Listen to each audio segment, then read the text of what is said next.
10h-12h, nous allons donc poursuivre tout à l'heure avec la dénonciation du jour.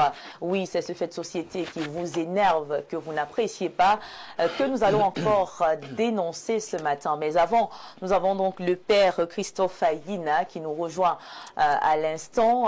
Il est prêtre exorciste et il sera avec nous dans le cadre de la thématique du jour. Bonjour mon père et bienvenue sur le plateau de Espace Midi.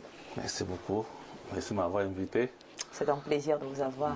Je m'excuse, nous venons du côté est de Lembe, les embouteillages. Ça ne donne pas de reste, c'est la fin du mois. Bon. C'est pas évident ce matin. Moi également, en venant, ça n'a pas été facile. Hein, du côté d'Odja, avec la route qu'on arrange de ce côté, ce n'était pas évident. En tout cas, c'est un plaisir de vous savoir en santé, en forme et prêt à nous donner les connaissances, parce qu'on va parler aujourd'hui de spiritualité et précisément d'exorcisme, pour savoir si cela peut être considéré comme étant une réalité ou encore un mythe. Vous êtes prêts? L'exorcisme, c'est une réalité. D'accord. Vous aurez le temps de nous en dire plus et de nous dire surtout pourquoi c'est une réalité, parce que d'autres pensent que ce n'est pas le cas.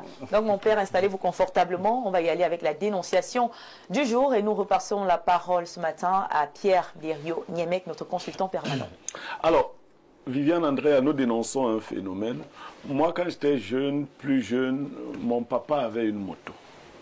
Et je le voyais rouler en moto.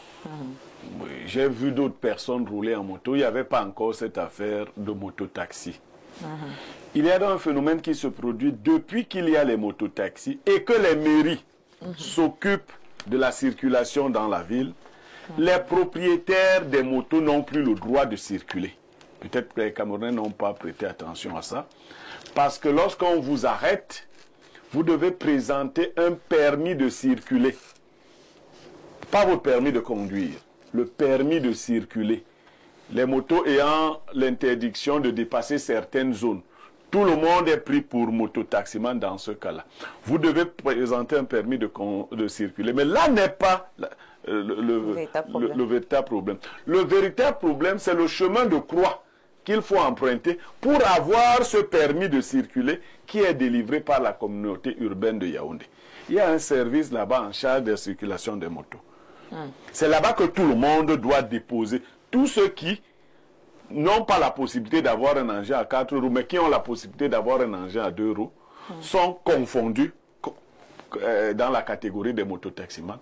Et pour se distinguer, ils doivent obtenir un permis de circuler. Mais c'est un véritable chemin de croix. J'ai eu plusieurs plaintes. Lorsque vous l'avez même eu une fois, et puis il expire, faut-il le dire. C'est pas un permis qu'on vous donne ad vitam aeternam. Il expire. Il a une durée de vie. Quand il a expiré, il faut aller le renouveler. Vous comprenez ce que ça fait comme peine à toute la population de Yaoundé, à toute personne qui voudrait avoir. Et connaissant les Camerounais, une fois que quelqu'un devient le guichet incontournable, vous pouvez imaginer à quoi il soumet les gens. Les dernières plaintes que j'ai là avec des photocopies et autres, c'est des gens qui depuis 3 mois attendent de renouveler leur permis de circuler.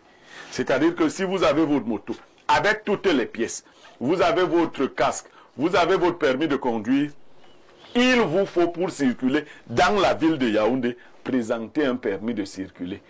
Et pour l'avoir, il faut aller voir un individu à la communauté urbaine qui prend son temps. Qui prend son temps. Et vous, parce que le dernier monsieur qui m'a écrit, vit à Nyom, il souffre d'une nerf sciatique, il a sa moto, mais il est obligé de se retrouver dans les transports en commun parce qu'on n'a toujours pas, depuis 3 mois qu'il y va, renouveler son permis de circuler. Et si vous insistez, vous savez ce qui vous arrive, c'est qu'on arrache votre moto et on l'amène. Donc vous la perdez. Vous gagnerez à la garder à la maison en attendant d'obtenir le permis de circuler, qui n'est pas un permis de conduire. Parce que tout cela encore, j'interpelle les autorités. Au Cameroun, désormais, chacun légifère à son niveau.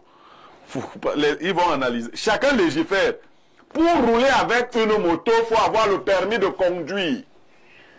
L'activité des mototaximans ne peut pas venir empêcher notre cadreur qui est dans ce studio a une moto.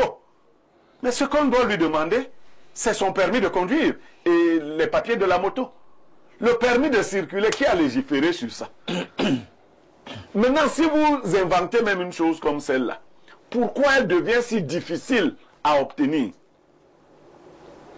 Dès que la personne vous prouve qu'elle ne fait pas dans le métier de mototaximan, vous imaginez les souffrances auxquelles les Camerounais sont soumis.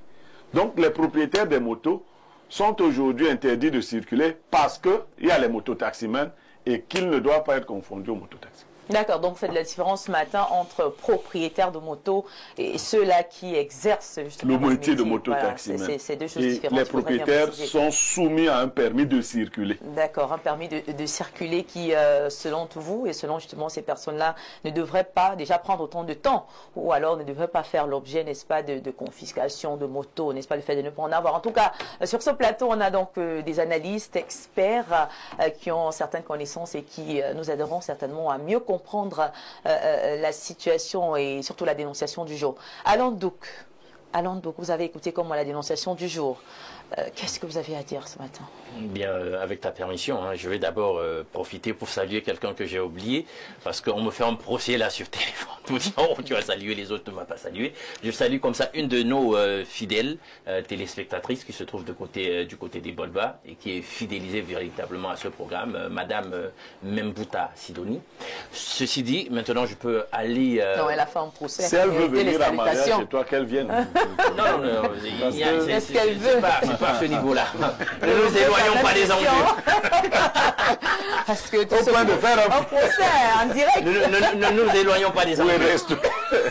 Restons concentrés. Bien, Madame Sidoni Membouta, vous avez votre salutation. Ceci dit, vous savez, c'est Blirio qui me permet d'être au fait sur un permis de circuler.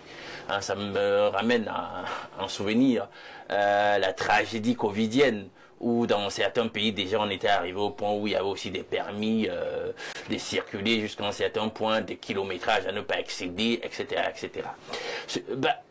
En fait, vous voyez, la bureaucratie, c'est parfois le visage hideux d'une république à la gouvernance à rebours. C'est-à-dire une bureaucratie dont on peut se passer, mais qui est là, qui exacerbe et qui finalement crée énormément de mécontentement. Dites-moi un peu, vous avez déjà votre permis de conduire.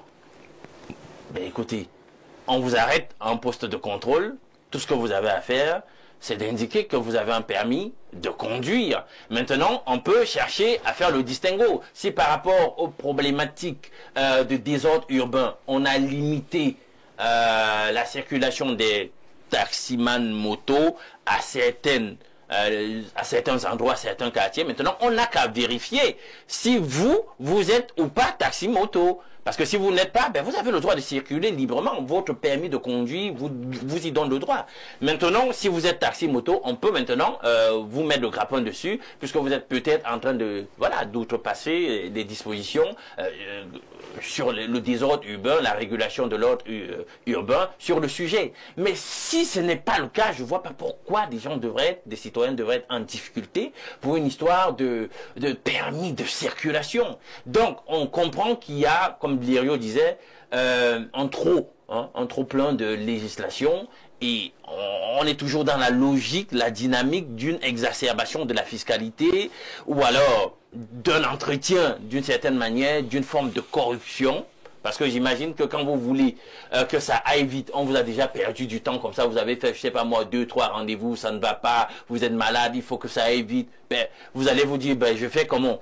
On est au Cameroun, c'est le Cameroun, donc du coup, je peux aider à ce qu'il prenne rapidement sa décision à mon sujet ou qu'il aille un peu plus rapidement dans ce qu'il doit faire. Et comme ça, vous monnayez un service. Donc, je pense que c'est voulu. C'est voulu. Des gens ont des problèmes d'ego dans ce pays. Parfois, il faut piétiner les autres, il faut les frustrer, se donner à soi-même une monstration de sa propre puissance, de son importance, pour dire que dans cette République, si tout le monde pense que je suis rien, je suis quand même quelque chose et tout, voilà, vous vous mettez en rang pour un service de rien du tout, etc. etc. C'est encore un indicateur de ce Cameroun qui va quand même à volo. Merci beaucoup, Alain Douk. Grand maître Moukulimba, est-ce qu'il ne s'agit pas quand même de se mettre en règle?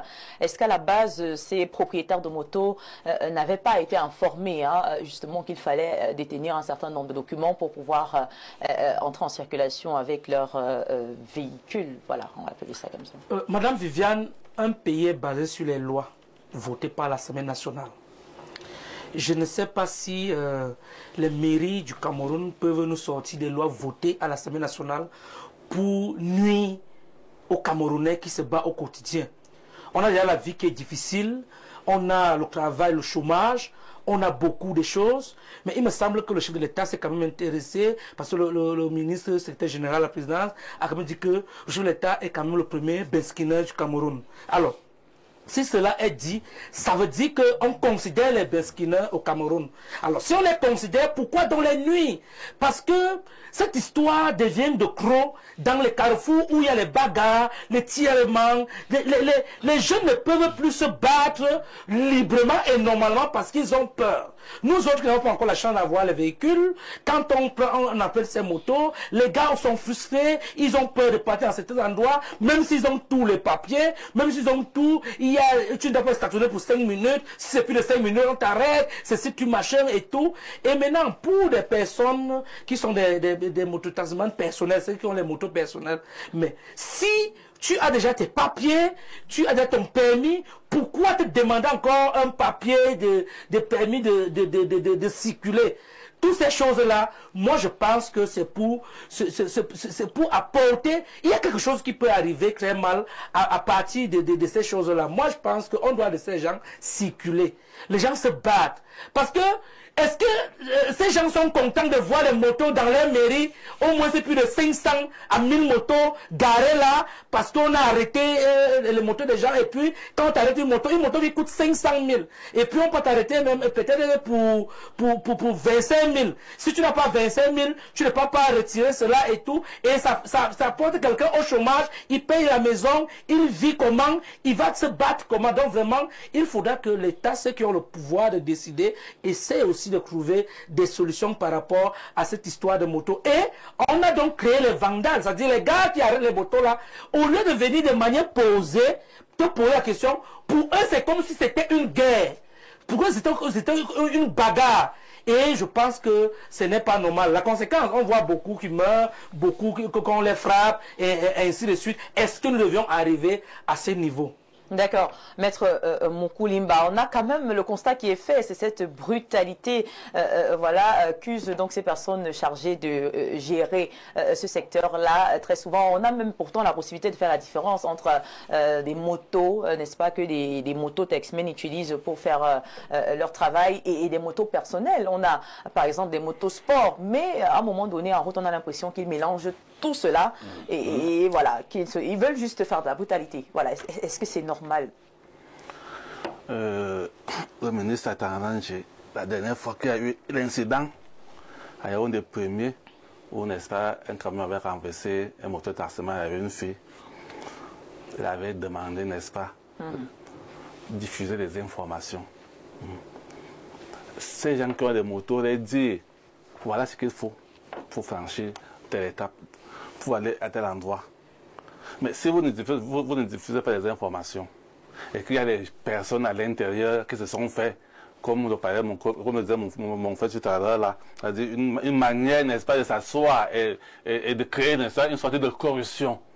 On est habitué déjà, dès qu'on voit une moto devant, on sait déjà qu'on va rester avec 5 000 francs, on va rester avec 20 000 francs. Et puis c'est de la bagarre. Nous, quand nous passons en voiture, la manière de voir comment ces gars interpellent ces motos en route, en pleine chaussée, vraiment, ça nous frustre vraiment, ça nous rend malades. Et nous les disons vraiment, nous sommes tous les Camerounais. Nous-mêmes qui sommes, n'est-ce pas, les autorités religieuses, nous nous battons au quotidien de chercher des emplois à ces enfants qui viennent vers nous. Moi, je connais un des qui avait une licence que j'ai trouvé en train de creuser les puits, que j'ai aidé à placer quelque part dans une structure. Parce que son niveau, ça nous permettait, parce que les enfants déjà, souffrent déjà énormément des trous. Parfois, c'est un oncle, parfois, c'est un ami, parfois, c'est un père qui peut donner de l'aide à cet enfant de s'approprier une moto. Mais quand tu vas en route, dis à cet enfant, tu as besoin de tel papier, de tel papier. Ce n'est pas de la guerre. Nous ne sommes pas là pour faire la guerre avec vous. Et cet enfant, je pense que si c'est un enfant conscient, n'est-ce pas, il va chercher en sorte qu'il ait tous ses papiers. Donc la brutalité, c'est pas ça, n'est-ce pas? C'est pas ça que nous évoquons ici. Nous voulons juste pour que l'autorité qui est en place essaie de dire à ce moteur taximan, voilà ce que nous désirons désormais. Si vous voulez circuler d'Olembe à la poste centrale, montrez-nous tel document. On ne peut pas faire la guerre avec l'État. Ce sont eux qui sortent les permis de conduire, ce sont eux qui sortent les lois chaque jour.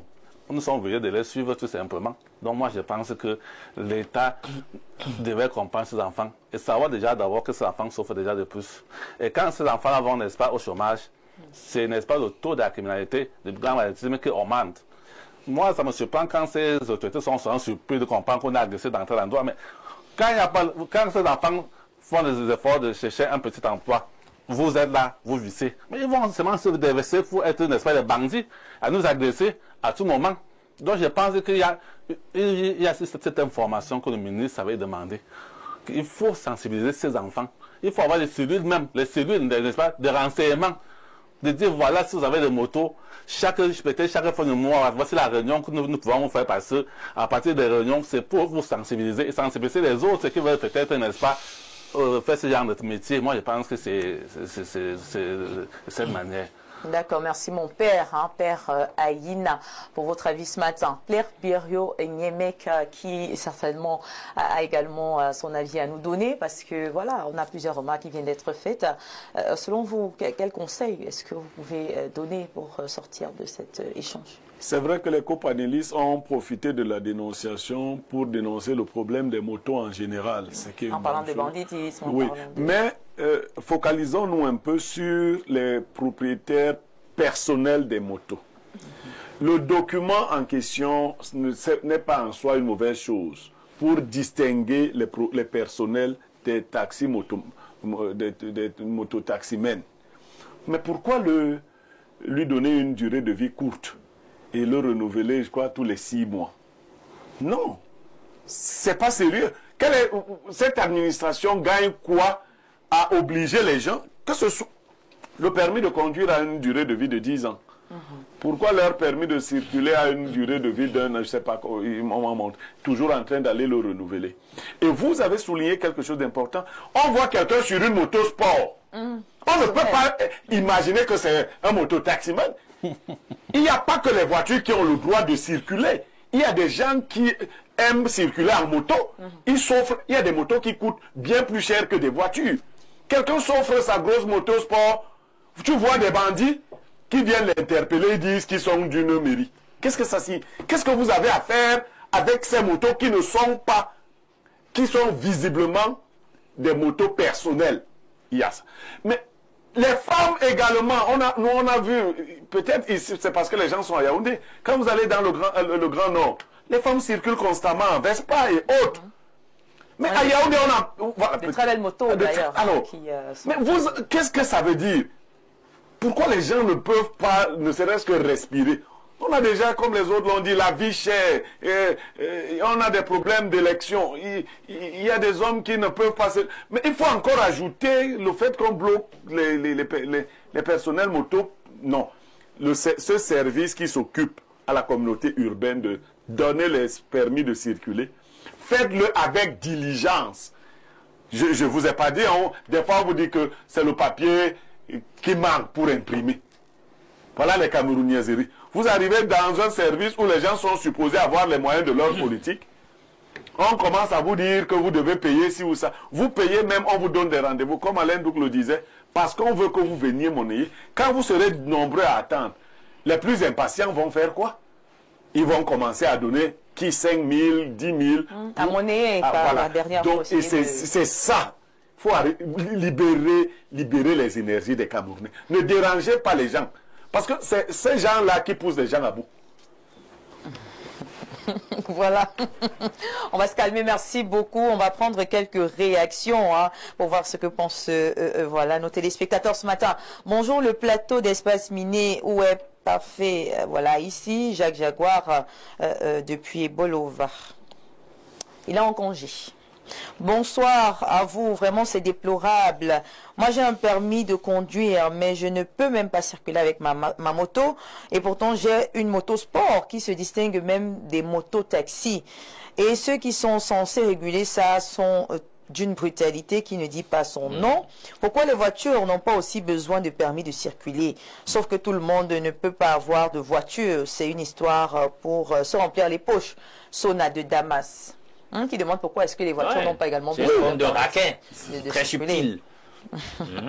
Bonjour à vous. Pour ma part, je pense que le permis de circuler permet de faire la différence entre ceux qui sont moto-taxis et ceux qui ne le sont pas. Parce que les Camerounais connaissent dribbler les lois encadrant ce domaine. Le problème maintenant, c'est que ceux qu'on met en route pour surveiller les motos n'ont pas d'abord l'intelligence pour faire la différence.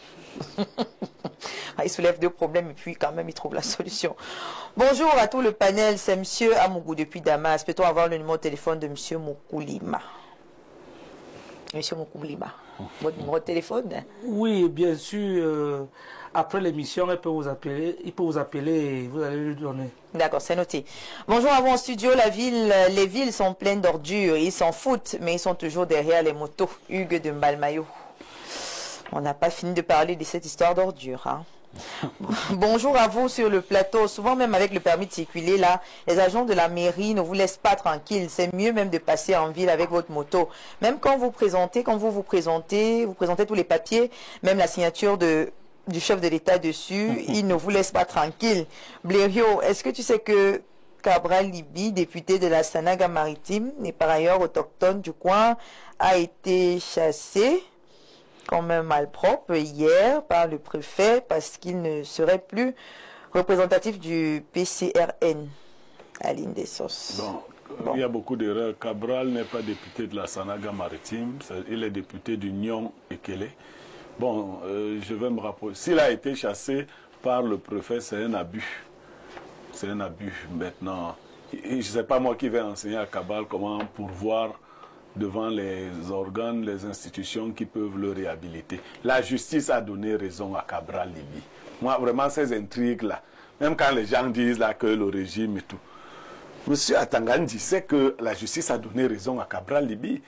Il n'y a pas un parti politique qui a une nounou qu'on a donné, comme il a dit là, c'est pas vrai. Si c'est vrai, son parti aussi, c'est le parti d'Aïdjo, dont l'UNC que Aïdjo a donné à Biya pour garder. Qui vient aller transformer le nom, il a dit que c'est déjà le RDPC. Les enfants d'Aïd sont vivants, ils peuvent récupérer le bébé, puisque Biya devait seulement faire le nounou. Non, vraiment, le PCRN, sans intrigue, est le parti de Cabral Libi.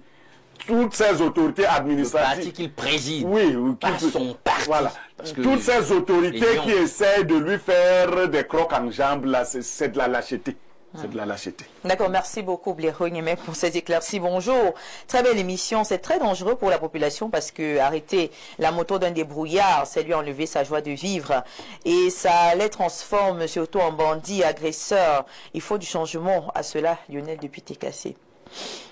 Bonjour à vous sur le plateau. Après étude et validation de votre dossier par le gouverneur, ce dossier est transmis à la communauté urbaine où on vous appelle pour paiement d'une quittance et on vous délivre une autorisation de circuler dans toute la ville.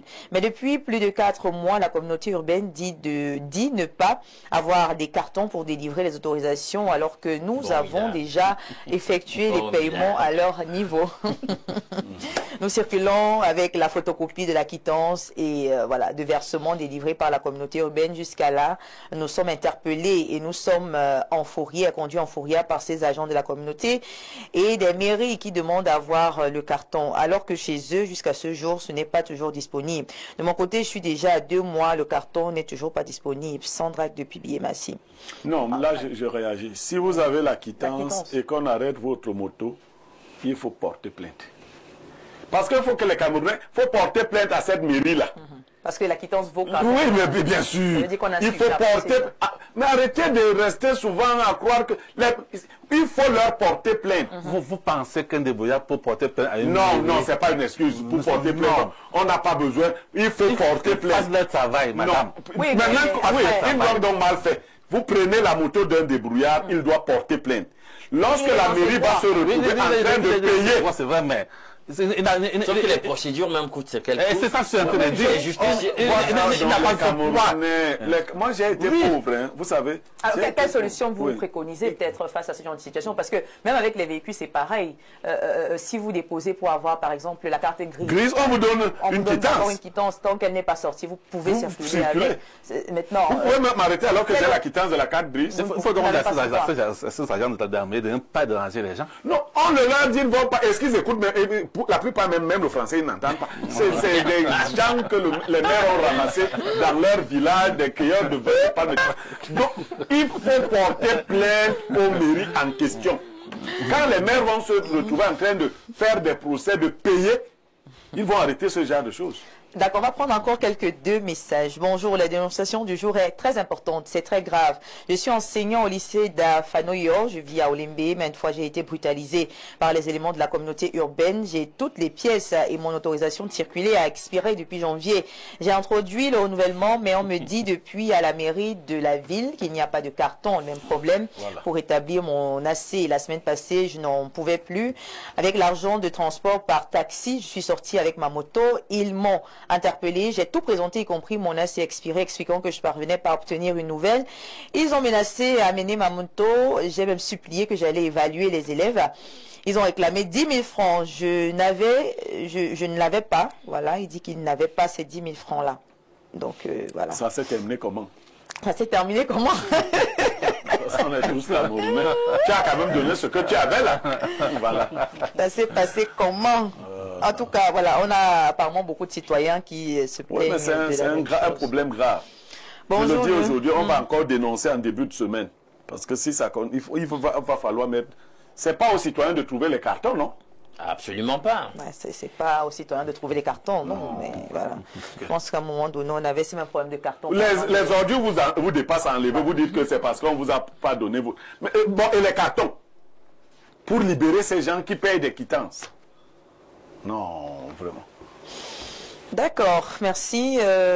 Bonjour le panel. On a même l'impression qu'avoir tous les papiers pour exercer l'activité est un danger. Ça énerve la police municipale de constater que vous avez tous vos papiers. Le raquettage va se faire même by force. Yannick de Mélène. À ce niveau, à ce point. Alors, bonjour à votre riche panel à propos de la dénonciation de Blériot. Mon neveu avait été victime de cette violence, cette barbarie des agents de la mairie qui n'ont pour seul diplôme que leurs muscles et le banga. J'avais remis une moto à mon petit pour condition vente et elle a été arrachée brutalement par ces agents véreux pour contraindre à ce débrouillard à payer 25 000 francs. Il faut noter que ce sont les sous-traitants, monsieur Tibdi Sévérin depuis Ebomzout. Voilà. Donc voilà, ou alors je dois laisser ma moto. On a beaucoup de Camerounais justement qui se plaignent. Je prends ce dernier message. Bonjour sur le plateau. Si je pars d'Akonolinga pour Bafia, dois-je m'arrêter une journée à Yaoundé pour faire ce fameux papier? Ou alors dois-je laisser ma moto à Yaoundé? Ah bien. Ah oui, voilà. Voilà. C'est vraiment compliqué. Oui. Les menaces qui pèsent. Est-ce qu'une journée ne te suffira pas pour avoir ce papier, puisque ceux qui sont à Yaoundé attendent 3 semaines ne l'ont pas. Il faudra habiter d'abord Yaoundé avant de traverser. C'est ça le problème, parce qu'il faudra tout le temps. En tout cas, merci beaucoup. Je pense que la dénonciation a été faite et que le message n'est pas entré dans les oreilles des sourds. On espère donc que voilà, les solutions seront trouvées et que les personnes en charge, n'est-ce pas, de ce secteur d'activité seront peut-être au moins un peu plus clémentes, on va le dire ainsi. Mesdames, Messieurs, on va prendre la page publicitaire. On se dit à tout de suite pour l'instant de l'analyse.